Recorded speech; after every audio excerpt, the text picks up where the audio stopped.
Eve, god of language, flits among the various African nations in a state of relative stability. The transatlantic slave trade kicks off, with large numbers of indigenous Africans dragged to the colonies of the Americas. Good morning, my neighbors! Hey, fuck you! Yes! Yes! Fuck you too! As a way of making sense of the new cultures they've been thrust into, the slaves incorporate elements of Christianity into their own ancestral beliefs, creating diasporic religions like Santeria and Haitian Voodoo. In the case of this, Eve was varyingly syncretized into GIF, God, henceforth known as GIF the Hard, and GIF, Jesus, GIF the Soft. What did he say? Slaves had few options for organizing or sharing ideas across groups, so GIF and GIF lay dormant for a long time from the lack of unified belief.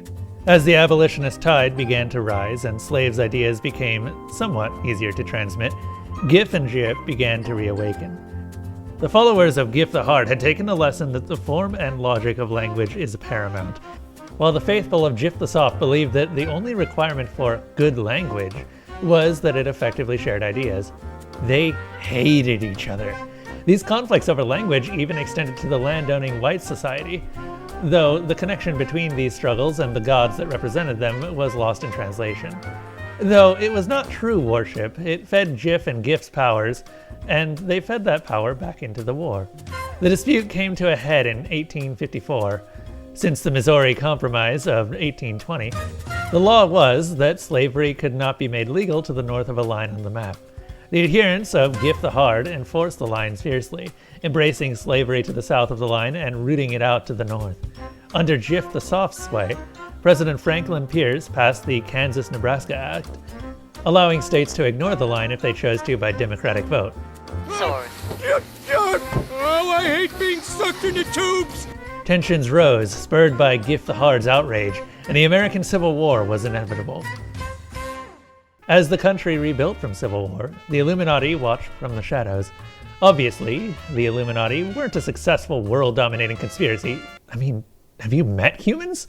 But there have always been a handful of rich weirdos keeping the name alive since the Bavarian Illuminati was founded.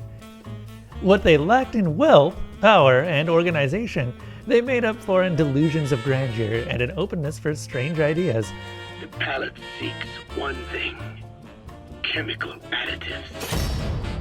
Chemical additives. It was these traits that made them realize they had to kill GIF the Soft. So the Illuminati began to track instances of GIF the Soft and GIF the Hard's interactions. Now reduced in power after the American Civil War, the two are limited to causing clerical errors that still caused massive goofs at critical moments in history. Exotic hotel resorts would become erotic, banknotes would be misspelled, and hyphens would journey where no hyphen has ever journeyed before. Following this trail of events led the search to New York. The Illuminati's New York Lodge, no relation to any other secret society claiming to be the Illuminati or otherwise, were children during the Civil War, and they had seen what GIF the Soft's freewheeling attitude had wrought. Killing a god wound up being too much for their resources or knowledge, but they did work out a plan to stop their followers' collective beliefs from having supernatural ripples. I've got a plan so cunning you could put a tail on it and call it a weasel. In the year 1900, coinciding with what they thought would be the new age of Aquarius, they performed an occult ritual in their basement using various exotic incenses and crystals. There was at least enough weird smoke and reflected light that they, drugged up as they were, believed they had captured GIF the Soft in a jar of peanut butter.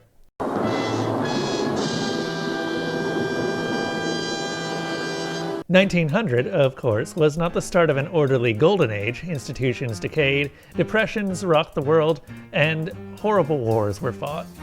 At the time, the New York Illuminati concluded that the ritual failed and moved on to other concerns. In 1956, the grandson of the New York Illuminati was cleaning out the old family house when they stumbled on a jar of peanut butter marked GIF 1900.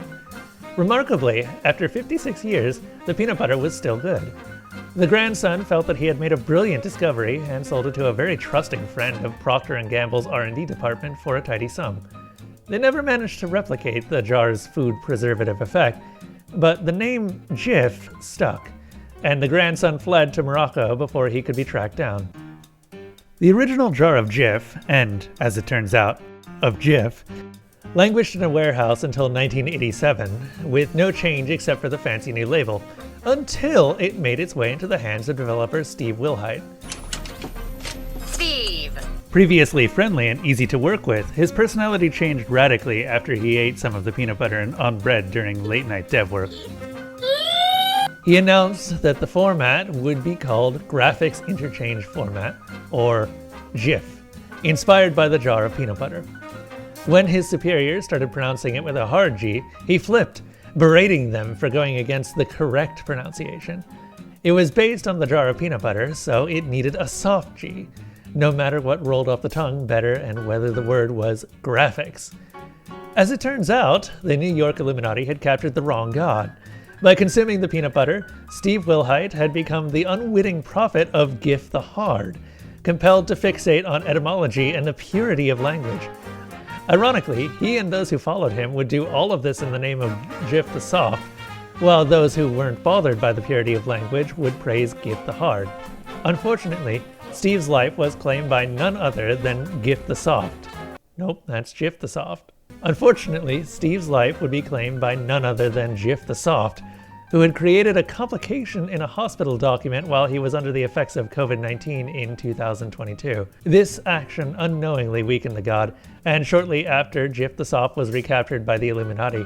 At this time, we have no idea where this entity is stored, though it seems that its sibling has taken its position as the correct pronunciation of the graphics interchange format. At least, for now. Some think this muddling will restore GIF and GIF into a single god, ushering in a new age of harmony and understanding. Whatever happens to the twin gods, this is unlikely. If the last 35 years have taught us anything, it's that there will always be a place for those who love the structure and stability of a language refined over centuries, and there will always be a place for those who love language for the way it mutates and adapts from speaker to listener. Nothing, be it the original intent of the gods themselves, can stop them arguing about it.